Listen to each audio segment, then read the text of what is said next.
ওই বুঝি কালবৈশাখী, বকুল ঝরানো পথে বিদায় বসন্তে, ঋতুচক্রের ধারায় স্বাগত বৈশাখ, জীর্ণতা ক্লান্তি সব কিছুর অবসান। এ বিষয় রাজ্যের ৪৩ জন কবির স্বরচিত কবিতা নিয়ে বাংলা সন ১৪৩১ প্রায় শেষ লগ্নে প্রকাশিত হল শেষের কবিতা পত্রিকার দ্বিতীয় বর্ষের প্রথম সংখ্যা। গতকাল খলিশানী সাধারণ পাঠাগারের অনুষ্ঠান প্রেক্ষাগৃহে শেষের কবিতা পত্রিকার পাশাপাশি একই সঙ্গে শুভদীপ দে সম্পাদিত যাচ্ছে তাই পত্রিকার ১৬তম বর্ষের প্রথম সংখ্যাটিও প্রকাশিত হয়। এদিন চুঁচুড়া থেকে প্রকাশিত একমাত্র মননশীল কবিতা পত্রিকা শেষের কবিতার প্রকাশ অনুষ্ঠানটি উদ্বোধনী সঙ্গীতের পর প্রদীপ প্রজ্বলনের মধ্য দিয়ে আনুষ্ঠানিকভাবে সূচনা হয়।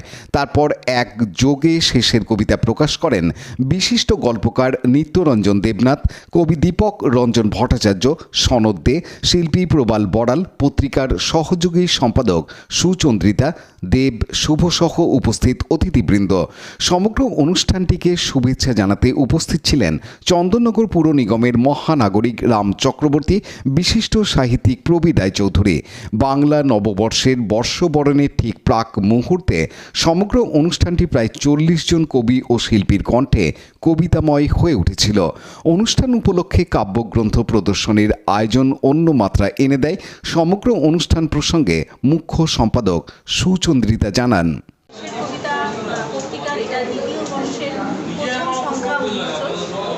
আমাদের শেষের কবিতা পত্রিকা ত্রৈমাসিক একটি পত্রিকা।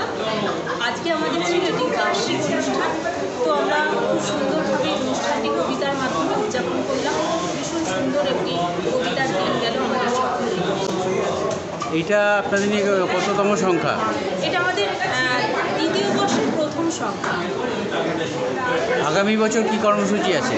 আমাদের শেষের কবিতা এমন একটি কবিতা আমাদের পত্রিকা যেখানে বিভিন্ন কবিদের লেখায় সমৃদ্ধ হয়েছে এবারের পত্রিকা, এবং শুধু এবারের নয়, আগের বছর থেকেই আমাদের পথ চলা। সেই পথ চলায় সকলের বিভিন্ন রকমের কবিতা দিয়ে সমৃদ্ধ আমাদের এই পত্রিকা, এবং আগামী দিনেও আশা করি এই কবিতা পত্রিকাটি আরোভাবে সকলের মধ্যে সাড়া পাবো, এবং সকলে যেভাবে আমাদের পাশে এসে দাঁড়িয়েছে আগামীতে তাদের পরিচয়।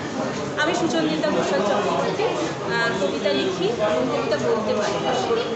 শেষের কবিতার সঙ্গে কি সম্পর্ক আপনার? শেষের কবিতায় আমি এবং আমার পাশে যারা দুজন রয়েছেন, আমরা তিনজনই সম্পাদক এবং তিনজন।